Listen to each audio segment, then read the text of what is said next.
وأشهد أن سيدنا وسندنا وحبيبنا ومولانا محمدا عبده ورسوله صلى الله تعالى عليه وعلى آله وأصحابه وبارك وسلم. قال الله تعالى في الكلام: وإنك لعلى خلق عظيم. صدق الله المولانا العظيم وصدق رسوله النبي الكريم، ونحن على ذلك من الشاهدين والشاكرين، والحمد لله رب العالمين. الحمد لله। সম্মানিত হাজিরিন, শুরুতে আমরা মহিয়ান গরিয়ান রব্বুল আলামিনের দরবারে শুকরিয়া জানাই, কৃতজ্ঞতা জানাই যে মহান মালিক আমাদেরকে সুস্থ রেখেছেন, ভালো রেখেছেন। আমরা জানি যে দিন রাত সমানে আকাশের দৃষ্টি। আজকে জুমার দিন, এই জুমার সময় একটু হলেও আবহাওয়াটা একটু হলেও স্বাভাবিক হয়েছে। আমরা সুন্দর পরিবেশে আজকে জুমার দিনে আল্লাহ তাআলার পবিত্র হল মসজিদে যথা সময় আমরা আসতে পেরেছি, বসতে পেরেছি। আল্লাহ তাআলা সুযোগ করে দিলেন। সবাই আমরা খুশি মনে শুকরিয়া আদায় করি, সকলেই পড়ি আলহামদুলিল্লাহ। অসংখ্য দরুদ এবং সালাম বর্ষিত হোক বিশ্বনবী সৈয়দুল মুরসালিন খাতামুন নবিয়্যিন জনাব মুহাম্মদ রাসূলুল্লাহ সাল্লাল্লাহু আলাইহি ওয়াসাল্লামের উপর। আমাদের পক্ষ থেকে বর্ষিত হোক লক্ষ কোটি দরুদ ও সালাম। আল্লাহুম্মা সাল্লি আলাইহি, আল্লাহুম্মা বারিক আলাইহি, আল্লাহুম্মা আমিন। সম্মানিত হাজিরিন, রবিউল আউয়াল মাস চলতেছে। আমরা বিগত জুমা থেকে ধারাবাহিকভাবে নবীজির জীবনী থেকে যতটুকু সম্ভব হয়েছে আমরা কিছু কথা বলার চেষ্টা করেছি। আজকে রবিউল আউয়াল মাস, আজকে 23তম তারিখ। রবিউল আউয়াল মাস আজকে 23তম তারিখ, চতুর্থ জুমা, 1446 হিজরি সাল। সেই ধারাবাহিকতা আজকে আমরা নবীজির জীবনী থেকে, তেনার জীবনী থেকে যতটুকু সম্ভব হয় স্বল্প সময় কিছু শিক্ষা নিয়ে আমরা আলোচনা করব। আল্লাহ তাআলা আমাদের সবাইকে আমলের নিয়তে শোনার তৌফিক দান করুক, সকলেই করে আমিন। বিশ্ব নবীজির শান মান, তেনার মর্যাদা, তেনার সম্মান সবারই উচ্চ। এজন্য আল্লাহ তাআলা বলেছেন ওয়া ইন্নাকা লাআলা খুলুকিন আযীম। বিশ্ব নবীর ব্যাপারে স্বয়ং আল্লাহ তাআলা সাক্ষ্য দিচ্ছেন, গ্যারান্টি দিচ্ছেন, হে রাসূল, আমি আপনাকে মহান চরিত্রের অধিকারী করেই দুনিয়াতে পাঠাইছি। সুবহানাল্লাহ। লাকাদ কানা লাকুম ফি রাসূলিল্লাহি উসওয়াতুন হাসানাহ। আয়াতটা আমরা বারবারই পড়ি। কেন পড়ি? এখানে আল্লাহ তাআলা বলতেছেন যে রাসূলের আদর্শের মধ্যেই আমাদের জন্য অনুকরণীয়, অনুসরণীয় সর্বোত্তম আদর্শই হচ্ছে রাসূলের আদর্শ। সুবহানাল্লাহ।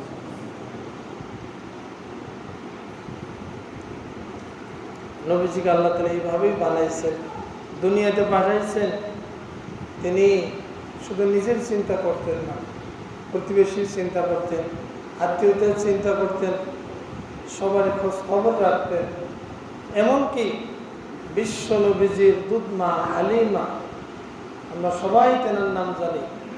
দুধমায়ের নাম হালিমাতুস সাদিয়া রাদিয়াল্লাহু তাআলা আনহা। তিনি নবীজির দুধ মাতা ছিলেন।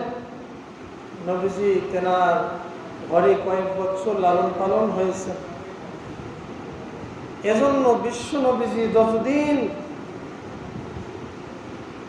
বিশ্বনবীজির জীবদ্দশায় যতদিন যুগ্মা হালিমা বেঁচে ছিলেন, নবীজি তেনার সর্বোচ্চ সম্মান, সর্বোচ্চ রকমের সম্মান দিয়ে তিনি চেষ্টা করেছেন তেনার যুগ্মা হালিমাকে সর্বোচ্চ সম্মানিত করা। সুবহানাল্লাহ। আর তার নবীজি তার কাছে ঋণী, তার দুধ পান করে বড় হয়েছে। এই ঋণের ঋণ তো পরিশোধ করা সম্ভব না, কিন্তু বিশ্ব নবীজি চেষ্টা করেছেন সর্বোত্তমভাবে তেনার হকটা আদায় করার চেষ্টা করেছে। এরকম সব দিক থেকে আমরা তো শুধু এমনি বলি না, উত্তম চরিত্রের অধিকারী তো এমনি বলা হয়, সর্বদিক থেকেই মর্যাদার কারণেই আমরা, আল্লাহ তাআলা বলতেছেন ওয়া ইন্নাকা লাআলা খুলুকিন আযীম। আযীম শব্দটা আল্লাহ তাআলা সবখানে ব্যবহার করেন না, বড় অর্থ দেওয়ার জন্য, ব্যাপকভাবে বোঝানোর জন্য এই আযীম শব্দটা আসে। এজন্য আল্লাহ তাআলা বলতেছেন ওয়া ইন্নাকা লাআলা খুলুকিন আযীম। কিন্তু আমরা দেখতে পাই মাঝে মাঝে আমাদের দেশে, বহির্বিশ্বে, বিভিন্ন সময় বিভিন্ন দেশে আমাদের নবীজির নামে, যে নবীজির জীবনীতে কোথাও কোনো জায়গাতে কোনো রকমের স্পট, কোনো দাগ পাওয়া যায় না, কোনো নিন্দনীয় বিষয় পাওয়া যায় না যে এই জায়গাতে নবীজি এই কাজটা না করলেও পারতেন, এরকম কোনো কিছু পাওয়া যায় না। এরপরেও যারা ইসলাম বিদ্বেষী বিভিন্ন সময়ে আমাদের নবীজির বিরুদ্ধে তারা বিদ্বেষমূলক মন্তব্য, বিভিন্ন কটূক্তি করে। আমরা একবার দেখেছিলাম যে ফ্রান্সে আমাদের নবীজির ব্যঙ্গচিত্র আঁকানো হয়েছে, সেটার প্রতিবাদ সারা বিশ্ববাসী করেছে। এরকম বিভিন্ন সময় এরকম ইসলাম বিদ্বেষীরা এরকম কাজ করেছে। ইদানিং আপনারা যারা দেখেছেন, শুনেছেন, ভারতের মহারাষ্ট্র যে একটা রাজ্য, সেই মহারাষ্ট্র এক হিন্দু পুরোহিত তিনি আবার এই নতুন করে মানে আলোচনায় আসার জন্য, ভাইরাল হওয়ার জন্য, আমাদের নবীজির বিষয়ে তিনিও কটূক্তি করেছেন, বলেন নাউযুবিল্লাহ। এই ভারত হিন্দুত্ববাদী কঠোরপন্থী এই রাষ্ট্র আমাদের মুসলমানদের, বাংলাদেশের আমরা তো বলি বন্ধু, আসলে কখনোই প্রকৃত বন্ধু না, তারা প্রকৃত শত্রু ইসলাম এবং মুসলমান। তারা সবসময় চেয়েছে কোনোভাবেই যাতে ইসলাম এবং মুসলমানরা এগিয়ে যাইতে না, সবসময় চেষ্টা করেছে। এই এক হিন্দু পুরোহিত নবীর বিরুদ্ধে কটূক্তি করলো, এই তো কয়েকদিন হলো। আবার এক বিজেপি নেতা, রাজনৈতিক নেতা, তিনি আবার এটাকে সমর্থন দিলেন। এজন্য বাংলাদেশ থেকে এটার প্রতিবাদ হচ্ছে এবং সারা ভারতবর্ষ, গোটা ভারত উত্তাল হয়েছে। লং মার্চে তারা গেছে, মুম্বাই অভিমুখে লং মার্চ, এটার প্রতিবাদের জন্য। এজন্য পার্শ্ববর্তী দেশ হিসাবে, আমরা মুসলমান হিসাবে আমাদেরও এটার প্রতি তীব্র ঘৃণা, তীব্র ক্ষোভ আছে না নাই? আছে না নাই বলেন? আজকে সারা বাংলাদেশে সমস্ত মসজিদে, লক্ষ লক্ষ মসজিদের মিম্বর থেকে সমস্ত ইমাম আজকে এই বিষয়ে আলোচনা করতেছেন। এজন্য আমরা আমাদের এই পুরা জামাতবাসী থেকে আমরাও এই নবীর বিরুদ্ধে কটূক্তি করার কারণে আমরা এই হিন্দু পুরোহিতের প্রতি আমরা আমাদের অন্তর থেকে ঘৃণা এবং ধিক্কার জানাই। আল্লাহ তাআলা তাকে হেদায়েত করুক, হেদায়েত যদি না থাকে আল্লাহ তাআলা তাকে ধ্বংস করুক, সকলেই করে আমিন। যদি আমরা প্রতিবাদের ভাষা শিখি, প্রতিবাদ করতে জানি, তাহলে দেখবেন যে ভবিষ্যতে কেউ এটার স্বপ্নও দেখবে না। নবীর বিরুদ্ধে কিছু বলা তো দূরের কথা, চিন্তাটাও মাথায় আসবে না। কিন্তু আমাদের প্রতিবাদী হতে হবে, সোচ্চার হতে হবে, ইমানের বলে একটু বলিয়ান হতে হবে। ইসলামের কাজ করবে একদিক থেকে, আরেক দিক থেকে সচেতন থাকতে হবে ইসলামের বিরুদ্ধে যাতে কোনো কিছু না হয়। কথা বলেন ঠিক কিনা? এবার আসেন আমাদের বাংলাদেশে। আমাদের বাংলাদেশে আপনারা জানেন নতুনভাবে দেশ স্বাধীন হয়েছে, এজন্য বড় বড় দার্শনিকরা বলেছিল যে কোনো জাতিকে যদি আপনি ধ্বংস করতে চান, কোনো জাতিকে যদি আপনি মূর্খ বানাতে চান, ধ্বংস করে দিতে চান, তাহলে ওই জাতির শিক্ষা ব্যবস্থাকে দুর্বল করে দেবে। কোনো জাতির যদি শিক্ষা ব্যবস্থা দুর্বল থাকে, ওই জাতিকে আর কোনো কিছু বোমা মারতে হবে না, গুলি করতে হবে না, ওই জাতি অটোমেটিক অধঃপতনের দিকে যাবে, শিক্ষা ব্যবস্থা যদি দুর্বল থাকে। এজন্য বাংলাদেশের যে বিগত দিনের যে পড়াশোনা, আপনারা কে কতটুকু জানেন আমি জানি না, বিগত দিনের যে পড়াশোনা, বাংলাদেশের যে আলিয়া মাদ্রাসা, এই আলিয়া মাদ্রাসায় এক সময় উর্দু পড়ানো হইত, ফার্সি পড়ানো হইত, দর্শে নিজামের আলোকেই পড়াশোনা হইত। কিন্তু সিলেবাস কমাইতে কমাইতে এমন পর্যায়ে নিয়ে গেল, স্কুল মাদ্রাসা সমান হয়ে গেল, এবং আবার বিভিন্ন ধরনের বিতর্কিত জিনিস, ট্রান্সজেন্ডার বিষয়ে অনেক আলোচনা হইল, ডারউইনের মতবাদ, এবং বিশেষভাবে ইসলামের ইতিহাসকে বিকৃতি করা, এবং মুসলমানদের দাড়ি, টুপি এবং হেজাব, এগুলো নিয়ে বিভিন্ন মন্তব্য। ইতিপূর্বে আমরা পাঠ্যপুস্তকে দেখেছি, অনেক প্রতিবাদ হয়েছে, সমাধান হয় নাই। এখন বাংলার মুসলমান সোচ্চার হয়েছে। এটার অবশ্যই প্রকৃতভাবে ইসলাম এবং এই মুসলমানদের দেশে, এই যে 90-95% মুসলমানের দেশে, আমরা যদিও বলতেছি 90-95% মুসলমান, কিন্তু যারা শিক্ষা ব্যবস্থা কারিকুলাম তৈরি করতেছে, বই পুস্তক যারা বানাচ্ছে, তারা কিন্তু আসলে প্রকৃত মুসলমান না। তারা নিজেকে মুসলমান পরিচয় দেয় না, তারা নিজেকে পরিচয় দেয় সেকুলার, ধর্মনিরপেক্ষ, সুশীল সমাজ, প্রগতিশীল। তারা কিন্তু বলে না যে আমরা ইসলাম বিদ্বেষী, তারা এরকম আড়ালে তাদের বিভিন্ন এজেন্ডা তারা বাস্তবায়ন করতেছে। তার বাস্তব প্রমাণ এতদিন তারা লুকাইছিল, এখন তারা সামনে আসছে। এই যে পাঠ্যপুস্তক সংস্কারের জন্য যাদের নাম দেওয়া হয়েছে, একটা ইসলামী ঘরানা থেকে কোনো একজন আলেম ওলামাকে নেওয়া হয়।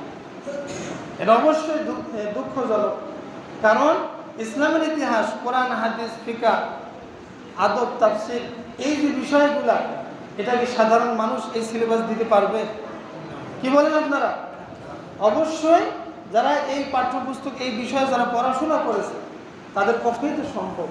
এজন্য আমরা আশঙ্কা করতেছি যাদেরকে দায়িত্ব দেওয়া হয়েছে, তারা হয়তো আবার এই ঘুরে ফিরে যে লাওয়ার সেই কদু আগের মতোই চলে যাইতে পারে। এজন্য এখনো যেহেতু কাজ শুরু হয় নাই, আমরা শুরুতেই আমার দাবি জানাই যে অবশ্যই যাদেরকে দায়িত্ব দেওয়া হয়েছে, এখানে যাতে ইসলামী ঘরানা থেকে একজন ভালো আলেমকে নিয়ে এই পাঠ্যপুস্তক বিশেষভাবে ইসলামী বিষয়গুলা অন্তর্ভুক্ত করার জন্য এরকম বড় আলেমের মাধ্যমেই যাতে এই সংস্কার সম্পাদনা হয়, আল্লাহ তাআলা সেই পরিবেশ দান করুক, সকলেই করে আমিন। সম্মানিত হাজিরিন, আলোচনা করতেছি নবীজির আলোচনা। এরপরে আরেকটা দুঃখজনক ঘটনা, গত জুমায় আমরা এখানে সুন্দরভাবে পরিবেশে নামাজ পড়েছি, বাংলাদেশে নামাজ জুমা পালিত হয়েছে, কিন্তু বাংলাদেশের জাতীয় মসজিদ বাইতুল মুকাররম, কি একটা অবস্থা! বাংলাদেশের জাতীয় মসজিদ, যেই মসজিদের প্রতি সারা দেশের মানুষের দৃষ্টি থাকে, কখন কি হচ্ছে, কি কাজ হচ্ছে, যেটাকে সবাই অনুসরণ করে, সেই জাতীয় মসজিদে গত জুমায় মুসল্লি মারামারি। মানুষ আসছে নামাজ পড়ার জন্য, সেখানে হুজুরে মারামারি। মুসল্লি নামাজ বাদ দিয়ে, খুতবা বাদ দিয়ে, জুতা নিয়ে ঢেলা ঢেলে, জুতার বাক্স দিয়ে ঢেলা ঢেলে। এটা কি ভালো না লজ্জাজনক? কি বলেন? অত্যন্ত দুঃখজনক। আল্লাহর ঘর মসজিদে মানুষ নামাজ পড়তে আসছে, এরকম পরিবেশ তৈরি করা হয়েছে।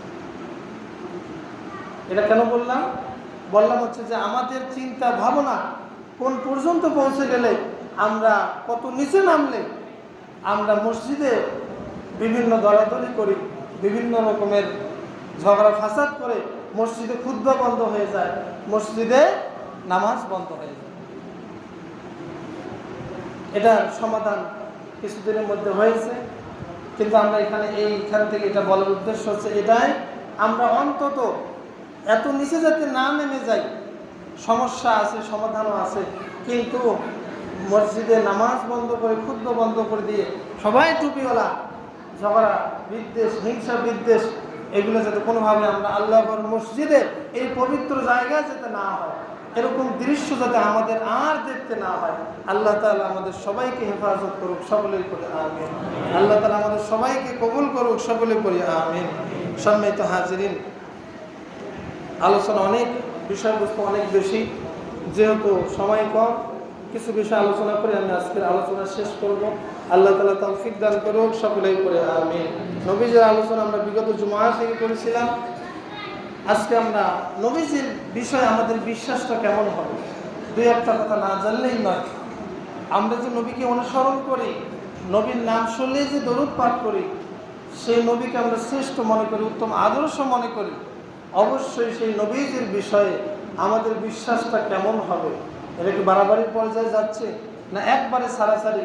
এটা কি নবীজির সম্মানের ক্ষেত্রে আমাদের কোনো দুর্বলতা প্রকাশ পাচ্ছে, নাকি কোনো রকমের বেয়াদবিমূলক আচরণ হয়? এটা আমাদের সতর্ক থাকতে হবে। প্রথম বিষয় যেটা অনেক বিতর্ক তৈরি করেছে, তারপরে তো একটা সমাধান দরকার আছে। আমরা কি বিশ্বাসে এটা চলবো? সর্বপ্রথম বিষয় হচ্ছে যে আমাদের নবীজি মুহাম্মদ রাসূলুল্লাহ সাল্লাল্লাহু আলাইহি ওয়াসাল্লাম তিনি কি নূরের তৈরি না মাটির তৈরি? এরা সারা দেশে বিতর্ক আছে না নাই? আছে না নাই বলেন? এখন যদি আমি বলি কি, আপনারা একজন একটা বলবেন, এটা কোনো চূড়ান্ত ফয়সালা না, আর এটা নিয়ে বিতর্ক করাটাও অহেতুক। এটা আপনাদের সতর্ক করার জন্য বললাম। নবী নূরের তৈরি না মাটির তৈরি, এটা দিয়ে আপনি নূরের তৈরি বললে নবীজির মর্যাদা বেড়ে যাবে, আর মাটির তৈরি বললে নবীজির মর্যাদা কমে যাবে, এটা বোঝার, এটা বলার কোনো সুযোগ নাই। নবী নূরের তৈরি না মাটির তৈরি, এইটা নিয়ে তর্ক বিতর্ক করার কোনো কিছু নাই। কারণ কোরআনে আসছে, কুল ইন্নামা আনা বাশারুম মিসলুকুম। আল্লাহ তাআলা নবীর মাধ্যমে জানায়, হে রাসূল আপনি বলুন যে আমি তোমাদের মতোই মানুষ। এখন কি বুঝলেন এই কথা দ্বারা? আমি তোমাদের মতো মানুষ, তা নবীজিকে আমাদের মতো সাধারণ মানুষ বলেন তো? যে নবীকে আল্লাহ তাআলা আদর্শ করে বানাইলেন পৃথিবীতে, তিনি কি আমাদের মতো, আমরা যেমন সাধারণ মানুষ, নবী কি সাধারণ মানুষ? বলেন, কথা বলেন, সময় নেই, কথা বলেন।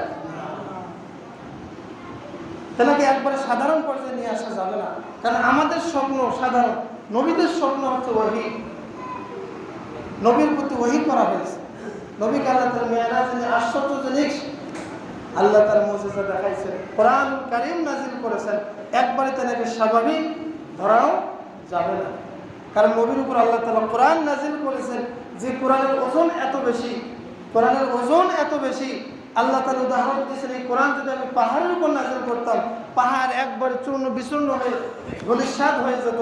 কোরআনের এত ওজন, সেই কোরআন আল্লাহ তাআলা নবীজির উপর নাযিল করেছেন। এজন্য নবী নূরের তৈরি না মাটির তৈরি এটা বলা যায়। নবীজি জন্মগত যদিও মাটি, কিন্তু নবীজি কর্মগত।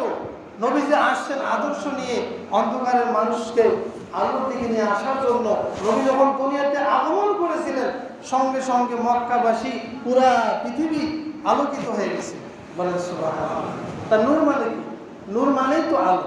নবী আসার কারণে যদি পৃথিবী আলোকিত হয়, তা নবীজির মধ্যে নূর আছে না নাই? আছে কি না? আছে। আপনার আমার জন্ম, নবীজির জন্ম কিন্তু একই রকম না। মা আমিনা বলেছেন যে নবীজি যখন আমার পেটে ছিল, আমি কোনো টেরই পাই না।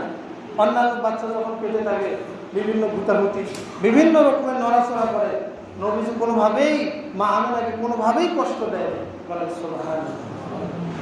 এবং আমরা যে যখন প্রসব হয় মায়ের, তখন মায়ের যে কষ্টটা হয়, মা আমিনা বলতেছে যে মুহাম্মদ, আমার এই সন্তান যখন দুনিয়াতে আসছে, তখন আমি মা হয়ে প্রসবের কোনো বেদনা, কোনো কষ্ট আমি অনুভব করিনি।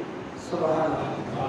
এবং আমরা যারা বড় হয়ে বা একটু বয়স হলে আমরা যেমন সুন্নতে খাতনা করি, নবীজির কিন্তু খাতনা হয়নি।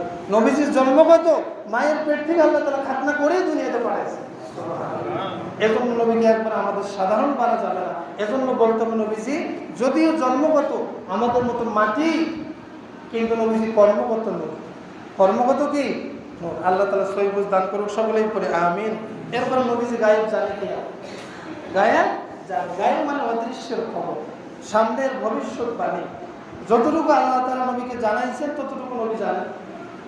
আল্লাহ তাআলা সব কিছুই জানেন, আল্লাহর পরে নবীকে নিয়ে যাওয়া যাবে না। এজন্য কিছু কিছু ঘটনা, কিছু কিছু বিষয় ওহীর মাধ্যমে আল্লাহ তাআলা নবীজিকে জানাইছেন। এগুলো সাহাবাদেরকে নবীজি জানিয়ে দিয়েছেন যে সামনে এরকম হইতে পারে, এরকম হবে, সেটা পরবর্তীতে বাস্তবায়ন হয়েছে। এজন্য আমরা বলবো নবীজি একবারে গায়েব জানি কিনা এটা চূড়ান্ত ফয়সালা না। যতটুকু গায়েবের খবর আল্লাহ তাআলা নবীজিকে জানাইছেন, নবীজি ততটুকুই জানতেন এবং ততটুকুই প্রকাশ করেছেন। বলেন সুবহানাল্লাহ।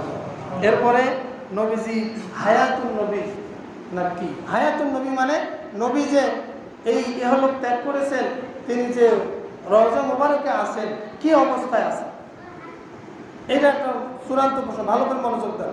নবী যে কবরে আছেন, কি অবস্থায় আছেন? কি অবস্থায় আছেন? আমরা যখন কবরে যাব, হয় ইল্লিনে যাব, না সিজ্জিনে যাব। দুটো অপশন। অপশন কয়টা বলেন? সময় নেই কিন্তু, শেষ করে দিব না, কথাটা বলবো, বলেন। শেষ করে দেব? একটু মনোযোগ দিয়ে শোনেন। আমরা যারা মৃত্যুবরণ করি আমাদের অপশন দুইটা, হয় আমরা ইল্লিনে চলে যাই, না হয় কি সিজ্জিনে চলে যাই। হয়তো ভালো জায়গায় যাই, না খারাপ জায়গায় যাই। কিন্তু শহীদদের ব্যাপারে আল্লাহ তাআলা বলতেছেন যে ওয়ালা তাহসাবান্নাল্লাযীনা কুতিলু ফী সাবিলিল্লাহি আমওয়াতা বাল আহইয়াউন ইনদা রাব্বিহিম ইরযাকুন। শহীদদের ব্যাপারে এটা আগে বোঝেন। শহীদদের ব্যাপারে আল্লাহ তাআলা বলতেছেন যে তোমরা যারা আল্লাহর রাস্তায় শহীদ হয়ে যায়, জীবন দেয়, তাদেরকে তোমরা মৃত বলিও না, তারা কিন্তু জীবিত, এবং তাদের রিজিকের ব্যবস্থা আল্লাহ তাআলা জান্নাত থেকে করে দেন।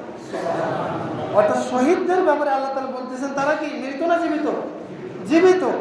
তা শহীদদের যদি এত মর্যাদা হয়, আপনার আমার নবী বিশ্বনবী মুহাম্মদ রাসূলুল্লাহ সাল্লাল্লাহু আলাইহি ওয়াসাল্লাম তিনি তো সবার ঊর্ধ্বে। এজন্য তিনিও যদিও বারজাখী জীবনে আছে, তিনি কিন্তু সবচেয়ে উঁচু স্তরে আছে। উঁচু কি আছে? স্তরে আছে। এজন্য বারজাখী জীবনের স্তর আছে, সর্বোচ্চ স্তরে আমাদের নবীজি আছে। তারপরে স্তরে যে নবিয়্যিন, সিদ্দিকিন, শুহাদা, সালিহিন, এভাবে ধাপে ধাপে স্তর আছে। আজ আমরা সাধারণ মানুষ এভাবে সাধারণ বারজাখী জীবন যাপন করব। কথা কি ক্লিয়ার? কথা বুঝছেন কিনা? এরপরে নবীজি বারজাখী জীবনে আছে, নবীজি কিন্তু জীবিত আছে। নবীজি রওজা মুবারকে কি আছেন? জীবিত আছেন। আমরা যখন দরুদ এবং সালাম পাঠ করি, এই দরুদ এবং সালাম কিন্তু ফেরেশতারা সরাসরি নবীজির রওজা মুবারকে গিয়ে পৌঁছে দিয়ে দেয়। সুবহানাল্লাহ। এবং নবীজি আমাদের সালামের জবাব দেন এবং খুশি হন। বলেন সুবহানাল্লাহ। এজন্য নবীজি রওজা মুবারকে কি আছেন? জীবিত আছেন। কিন্তু আরেকটা প্রশ্ন হচ্ছে, নবীকে হাজির না নাজির? হাজির মানে নবী কি দুনিয়াতে সব জায়গায় উপস্থিত হন? আমরা যখন কোথাও মিলাদ মাহফিল করি, কোথাও নবীর প্রতি দরুদ করি, নবী কি এখানে এসে উপস্থিত হন? এটাকে বলা হয় হাজির।